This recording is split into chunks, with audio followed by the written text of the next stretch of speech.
Hey everybody, welcome back to my channel. It is a Sunday morning and I am going to do something a little different. I'm actually going to be presenting a tutorial, a restoration tutorial. When I started collecting Barbies in 2015, and as of now, I was always on a very strict budget. I can't afford very often mint dolls. I have pieced together mint dolls, but by and large, I usually buy little fixer uppers and just put a little bit of love into them and get them back to their original luster. So, what we're going to do today is we are going to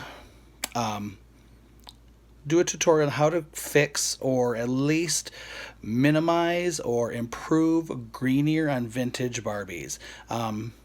I have been working on my Barbies for quite a while. I have my very first vintage Barbie doll I ever purchased. This is a number 4 blonde ponytail. And we have a cute little number 6, a little watermelon lipped number 6 ponytail. And so I'm going to just show you my method for fixing green ear. I have had these dolls for a couple years, a few years, whatever, and I've worked on their green ear. However, I always get very impatient and I don't let the process take its course, and I tend to rush it. So I pulled them out again just to do a little bit of improving on what I've already done. And so we're going to show you the different ways of doing green ear treatment. Some people have suggested, when it comes to the bubbles and things like that, they say to get a empty baby food jar, a clean empty baby food jar, and pop the head in there and just soak it in CLR with the lid on. And I have never tried that, and I don't advise it. I don't recommend it. I'm always concerned, because I have seen it, not on my dolls, but on other people's dolls, fade the lips or potentially fade the makeup. So I'm not a risk taker. So what I do is I do the earmuff method. Now, there are several ways to do the earmuff method. Those people who are beginners who worry about holding these little muffs onto their ears, there's a method you can use where you use an elastic or headband to hold the pad on. What these are just tinier pieces. You already see they're kind of saturated. These are just tinier pieces of a cotton ball ripped off, balled up, and placed on their ears, held on with an elastic in the case of my number 6. And I have some CLR. That's this here. This is obviously the newer formula. There's stories I've heard of days gone by of them having an original formula. This one's a little bit more earth friendly. Can't be mad at that. They say it's not as effective and might take longer, but so be it. So you start off, you have your little cotton balls fixed to the ears, and this is I think a little bit more of a conservative way of doing it. May take a little bit longer, but you take your Q-tip, dip it in the CLR, and then you just kind of tap it onto the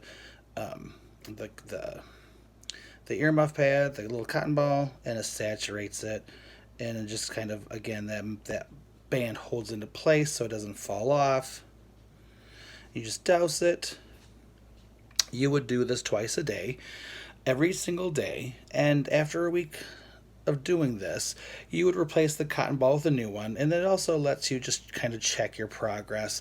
I have a color blindness problem, so sometimes I have a hard time telling shades, so my daughter has to check for me. But so you just kind of soak it and you hold it on there, do both sides. Because I've done this so many times, I just just the quick and dirty way. You just take your cotton ball, you douse it, and then you just kind of just slap it on the side of their head, and it kind of it just kind of stays there. So, and then you can just Jesus, just again, my videos are just so bad. And then you would just do the other side. Grab that off of there. Don't tip over, girl. Come on now.